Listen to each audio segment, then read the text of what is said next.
Mari kita tunduk kepala, kita berdoa, karena satu-satunya cara kita komunikasi dengan Tuhan, yaitu melalui doa. Dan Tuhan berkomunikasi kita melalui firman Tuhan. Oleh karena itu, hari ini kita berkomunikasi dengan Tuhan, dan Tuhan berkomunikasi dengan kita melalui firman-Nya. Kita tunduk kepala, kita berdoa. Bapa kami yang ada dalam surga, kami bersyukur jikalau kami diberi iman, diberi hikmat, sehingga kami boleh menggunakan kata-kata kami untuk datang di hadirat Tuhan melalui doa-doa kami. Biar setiap kami sadar bahwa doa itu bukan satu rutinitas, doa bukan hanya satu permintaan, doa itu juga Tuhan satu pencegahan, doa itu satu pergaulan juga, doa itu satu kekuatan, dan doa itu juga satu impartasi dari surga ke bumi, memberikan kepada kami bahagia, damai, sejahtera, dan kekuatan Tuhan. Terima kasih Bapak, biar Roh Kudus mengurapi, menuntun kami setiap hari, dari hari ke hari, dari bulan ke bulan, dari tahun ke tahun, untuk menggunakan waktu kami untuk selalu bergaul dengan Tuhan, berbicara, berkomunikasi dengan Tuhan, dengan iman kami. Terima kasih Tuhan, terima kasih. Kami berdoa untuk setiap yang sakit, yang punya masalah, punya persoalan, tantangan, diberikan kekuatan dan kemenangan. Di dalam nama Yesus, Tuhan, Kau berikan kesembuhan dan pemulihan. Karena doa ini Tuhan adalah doa untuk pemulihan, untuk kesembuhan. Doa Tuhan untuk damai sejahtera. Doa supaya mereka diberkati dan berkat rohani. Demi nama Tuhan Yesus, haleluya. Amin. Kita membaca firman Tuhan dalam kitab Kejadian 26 ayat 1 sampai dengan 13. Maka timbullah kelaparan di negeri itu. Ini bukan kelaparan yang pertama yang telah terjadi di dalam zaman Abraham. Sebab itu Ishak pergi ke Gerar kepada Abimelek, raja orang Filistin.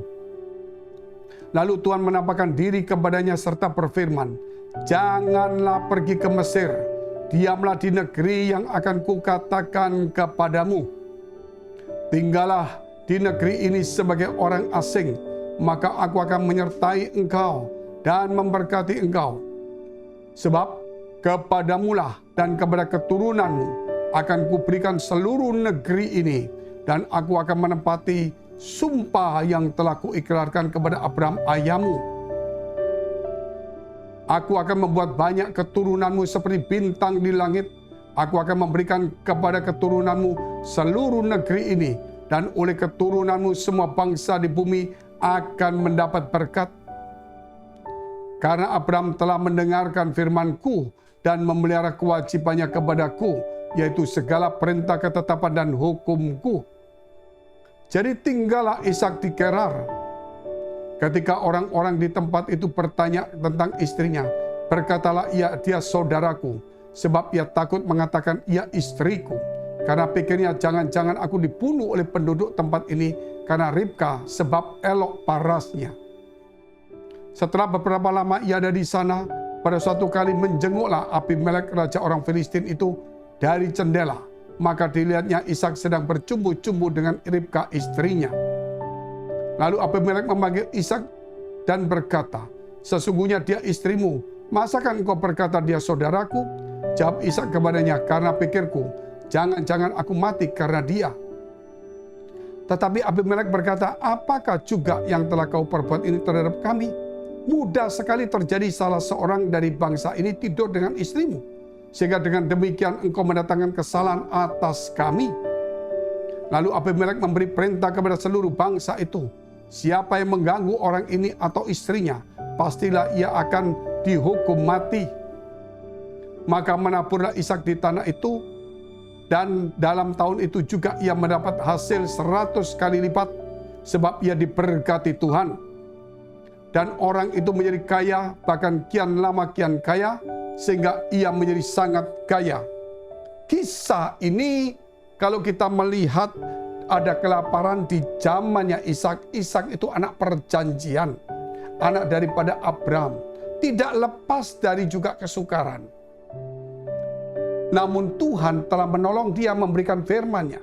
Jangan ke Mesir, jangan mengandalkan pikiranmu, rencanamu, tetapi ikuti cara dan rencana Allah. Tinggallah di tempat di mana aku tunjukkan. Kemudian dia di tempat itu, maka Tuhan mengubah hati raja. hati pembesar, supaya mereka tidak mengganggunya dan bahkan menjaganya. Maka apa yang dilakukan Ishak saat itu? Maka dia menabur pada saat itu di tengah kelaparan, di tempat-tempat lain, di tempat yang bukan tempatnya dia, di tempat asing. Maka dia menabur menghasilkan 100 kali lipat pada tahun itu juga. Dia bukan hanya kaya, semakin kaya, amat sangat kaya. Karena apa? Dia mengikuti jalan Tuhan. Saya tidak menganjurkan saudara untuk mencari kekayaan demi kekayaan.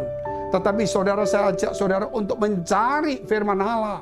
Untuk berjalan sesuai dengan petunjuk Tuhan. Karena di petunjuk itulah Tuhan menjaga, melindungi kita.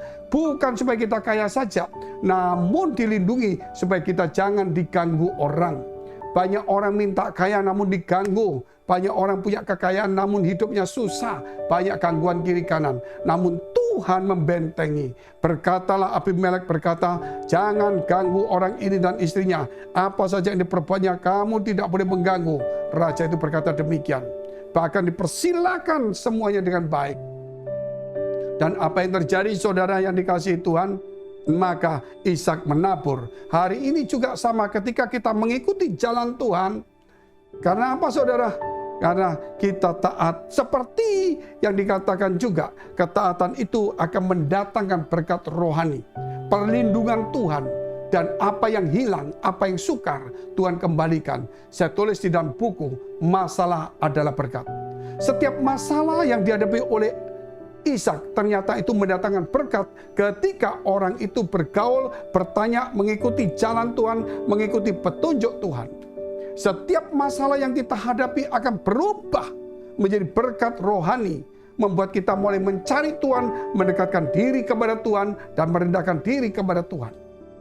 Saudara dikasihi Tuhan, inilah sedikit renungan untuk merenungkan kenapa Ishak ini diberkati Tuhan. Karena Tuhan berkata, karena ayahmu Abraham itu mengikuti aku, mengikuti perintahku, dan sungguh-sungguh hidupnya kepada Tuhan. Karena itulah janji Allah kepada Abraham, kepada keturunannya, untuk memiliki negeri. Kita kan bukan orang Israel, jangan salah. Dikatakan bahwa Abraham itu punya anak keturunan secara jasmani. Tetapi dikatakan anak Abraham secara iman itu ada di semua bangsa. Yaitu mereka yang percaya Yesus Kristus. Itulah anak Abraham yang berdasarkan iman, bukan berdasarkan fisik. Dan kita inilah anak-anak Abraham itu, saudara, berdasarkan iman. Kalau mereka memiliki negeri, kita bukan yang memiliki negeri. Kita hidup penuh dengan damai sejahtera seluruh bumi. Dimanapun kita berada.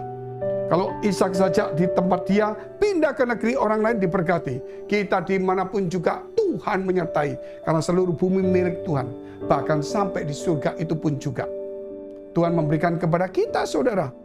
Saya teringat suatu hari dalam sebuah kehidupan saya. Saya punya masalah begitu besar di dalam usaha saya. Tetapi saat itu saya ingin ke sana ke sini, namun kemudian saya ketika membaca firman ini, saya baca lagi. Ternyata saya ada satu kata, kalimat yang menyentuh saya. Sepertinya kata yang saya baca itu menjadi kata-kata yang hidup. Dan berkata, pergilah. Pergilah ke timur, tidak jauh kota itu. Soar, itu bacaan lain tentang bagaimana Lot keluar dari Sodom dan Gomora, dituntun oleh malaikat. Sama seperti Tuhan katakan kepada Ishak, pergilah ke Gerar, jangan ke Mesir. Saya membaca ayat itu, Tuhan berkata, pergilah ke sebelah timur, ya tidak jauh. Saya pikir di mana itu? Saya tinggal di Surabaya, saudara. Saya timur, oh berarti Bali tidak jauh. Dan dari situlah waktu di Bali, Tuhan mulai membenahi hidup saya. Tuhan mulai menutupi segala kesulitan saya. Segala kelaparan rohani Tuhan cukupkan. Kelaparan jasmani Tuhan cukupkan. Kelaparan dari bahagia damai sejahtera Tuhan cukupkan. Hari ini juga saudara mengalami kelaparan rohani. Saudara mengalami kelaparan jasmani. Saudara mungkin mengalami kelaparan tentang pengharapan. mengalami kelaparan tentang damai sejahtera, mengalami kelaparan tentang sukacita dan keberhasilan, hari ini juga saudara, Tuhan akan memberikan engkau 100 kali lipat kebahagiaan, damai sejahtera, berkat rohani, dan semuanya demi nama Tuhan Yesus itu akan terjadi kalau kita mengikutinya. Haleluya. Mari kita tunduk kepala, kita mau berdoa. Bapa kami dalam surga, terima kasih atas kebaikan Tuhan. Sehingga hari ini Tuhan, kami boleh belajar melihat masalah adalah berkat. Setiap kali ketika kami mengikuti petunjuk Tuhan, mengikuti arahan Tuhan, mengikuti perintah Tuhan, di dalam nama Yesus, di tengah kesukaran, di tengah kesulitan, Tuhan ternyata Engkau ada di sana, mengubah dan menanti kami dengan air mata kami. Engkau mengubahnya menjadi satu tari-tarian sukacita dan kemenangan. Dalam nama Tuhan Yesus Kristus, supaya setiap masalah kami, Tuhan, bukan masalah lagi, tapi berkat yang sedang menanti, berkat yang sedang mengintipnya, oleh karena Engkau ada di sana sebagai sumber berkat. Di dalam nama Yesus, Engkau yang kehilangan damai sejahtera, Engkau yang kehilangan kebahagiaan, Engkau kehilangan pengharapan, Engkau yang kehilangan rohani dan iman, dekapkan kedua tanganmu di dadamu. Engkau yang dalam pergumulan, kesusahan, Engkau dalam kesulitan, tantangan hidup, ataupun dikejar-kejar hutang dan sebagainya, dekapkan kedua tanganmu kepada dadamu. Dan ketika engkau punya persoalan kesehatan, tumpangkan tanganmu di bagian yang sakit. Hari ini juga di dalam nama Yesus Kristus, jadilah pulih, jadilah sembuh, diberkati, punya pengharapan, hidup di dalam berkat-berkat rohani, supaya engkau punya damai sejahtera, punya sukacita, punya kasih daripada Tuhan. Dalam nama Yesus, biar engkau menjadi pulih dan sembuh, menjadi berkat bagi banyak orang. Terima kasih Tuhan, terima kasih. Biar ini menjadi satu kekuatan bagi kami. Dalam nama Yesus, haleluya. Amin. Puji Tuhan, saudara yang kasih Tuhan. Kita akan berjumpa lagi dari program-program kita di dalam doa pagi dan doa malam. Dan jikalau saudara masih membutuhkan doa dan konseling, silakan hubungi nomor-nomor yang tertera. Tuhan Yesus memberkati. God bless.